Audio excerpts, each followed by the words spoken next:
Our story takes place in New York City. New York is consistently voted the greatest city in America. It is exhilarating as it is exhausting. Fast-paced and humbling. Challenging and evolving.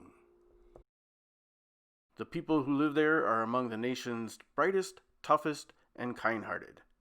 Perhaps that's why so many heroes live here. Today, the citizens of New York are celebrating I Love New York Day down in Bryant Park. In other news, King Neumar meets with the United Nations to say he will no longer tolerate pollution in his oceans.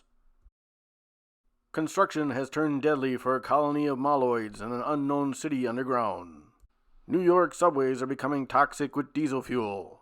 And Eddie Brock, who was working on an exclusive on New York's homeless with Karen Page, has gone missing. This is where, as the game's narrator, I asked the players what they would like to do to celebrate I Love New York Day. Maybe Peter Parker is over by his favorite hot dog vendor getting a chili dog. Wolverine could maybe be over at his favorite cigar shop. Hawkeye could be sitting up on a building just taking in the view.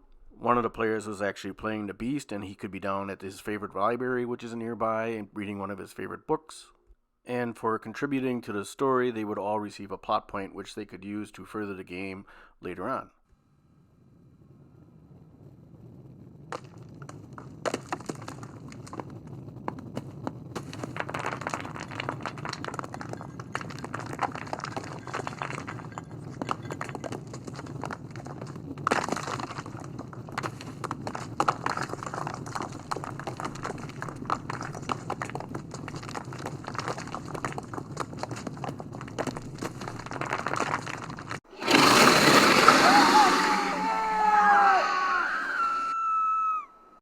Even though the sandworm sounds terrifying, he was no match for the players and the mob that attacked New York City. Every game that I played, the players easily dispatched them all. But the players discovered that the molloids weren't working alone, that there were humans that were working with them, and that this was all a distraction so another group could kidnap Karen Page.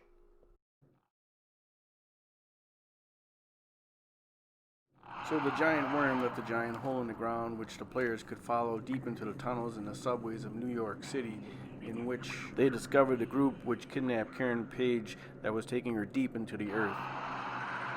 Some of the molloids have a saliva that they spit on their victims to act like a glue in order to keep them in place. They did not realize that they stuck Karen Page in place in the middle of a subway tracks.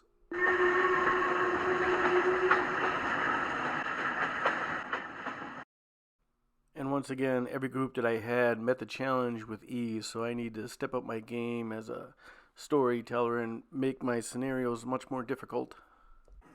Continuing on their journey deeper into the earth, our heroes eventually discover the Mole Man and his henchmen, along with Giganto.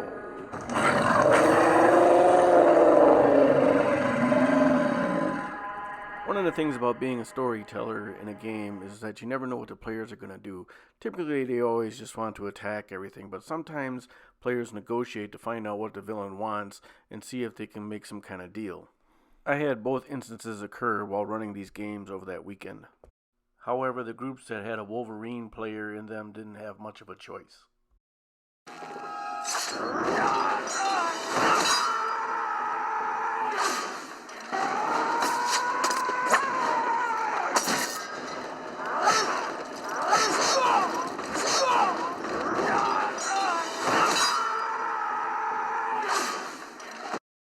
Okay, nice job, Wolverine. Hey, bub. I wasn't finished yet. Oh, I'm sorry. Continue on with your turn.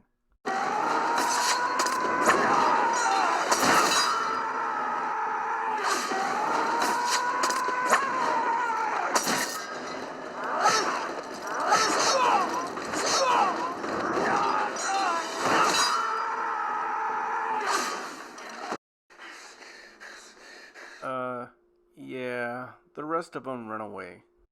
I chase after him.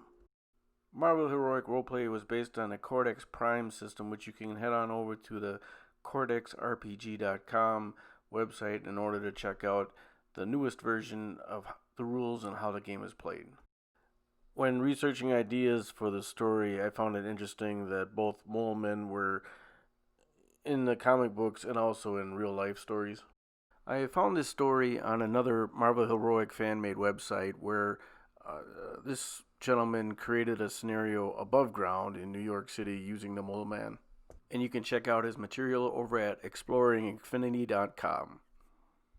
For years, I've had a Marvel Unlimited subscription. You can read thousands of comics for peanuts. I mean, based on my income, that's what I do. And if you'd be interested in something like that, you can head over to marvel.com and check out their sale. I read a number of comics on the Mole Man over there to get inspiration, but the biggest one was this one on the left, Fantastic Four number 296. And after the convention was over, I went back to Marvel Unlimited and I was looking up King Namor, Imperious Rex, and to see if I could come up with a storyline with him. And turns out the Invader series is excellent. Now, some possible cliffhangers that could have happened depending upon what the players did in the game. What are they going to do with 80,000 homeless people and all the Moloids if they decided to capture the Mole Man and take him back to the surface? Also, where is Venom during all this underneath the city? What is he doing with 80,000 homeless people down there? And all the Moloids and other creatures? Well, that's it for this video. Next time I hope to maybe do some kind of playthrough. That's going to take a lot of time. I just want to do a short introductory video and to get some practice at doing this. So thank you for tuning in, and like and subscribe. Take care of yourselves, and goodbye now.